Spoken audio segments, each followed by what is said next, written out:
আবার দৌড়ায় সারাদিন বনবাজারে ছবি তুললে হবে? খাওয়ান দাওয়ান লাগবে না? মা আমি বড় হয়েছি না, আমার বয়সে পোলা পাইলে কিভাবে মা এমনি জারু নিয়ে দৌড়ে দেয়? তাহলে তো বাপের দোকানে গিয়ে বলছি তোর বাবা আমার লগে যাচ্ছে। হ্যাঁ তুমি যাই যাও, তুমি যাও, আমি আসি। এখনই আমার লগে যাই দিয়ে ভাবতাম। মা তোমার যন্ত্রণা তো বাঁচতেছি না। যন্ত্রণা?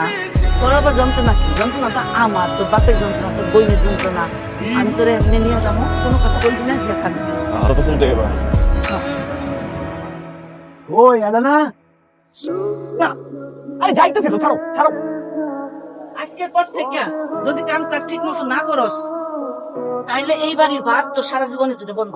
তুমি যদি তোমার পোলারে লাই না দিতা, তাহলে তোমার পোলা তোমার মাথার উপর চলে বইতো না। বলো বলো, আমার রাগ মারুকে যাবো না।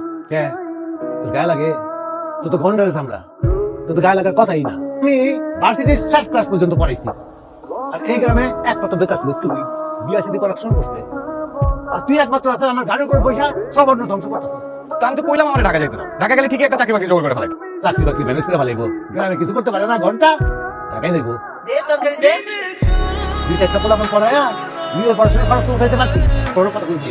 আচ্ছা বাদ দিন, তোর খাওয়ানোর সময় তো চিল্লাপাল্লা করতে হয় না। খাওয়ান ছাড়া কি তোমার পোলা মেয়ের কি চেহারা দেখা যায়? এখন তো খাওয়ানোর সময় চেহারা দিই। আমি সারাদিন দোকানে বয়া খাই যাবো।